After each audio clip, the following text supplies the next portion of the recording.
एक कप भरून बेसन पिठामध्ये भरपूर साऱ्या सुरळीच्या वड्या तयार होतात आणि अतिशय चवदार अशी सुरळीची वडी खूप छान लागते. तर त्यासाठी लागणारं साहित्य आहे 1 कप बेसन, पाव कप मैदा, 1 टीस्पून हळद, थोडीशी आलं, मिरची आणि जिऱ्याची पेस्ट, थोडासा हिंग आणि चवीपुरतं मीठ, 1 कप ताक आणि 1.5 कप पाण्यामध्ये हे सगळं मिश्रण तयार करून घ्यावं आणि हे छान शिजून द्यावं.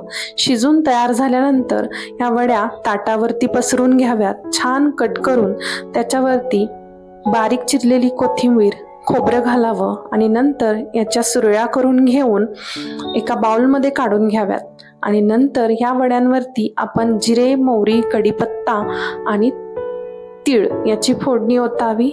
थोडीशी कोथिंबीर आणि थोडंसं किसलेले खोबरं पेरावं आणि ह्या वड्या खायसाठी तयार आहेत. तर फक्त 10 ते 15 मिनिटांमध्ये होणारी रेसिपी आहे. नक्की करून बघा. धन्यवाद. Bye bye.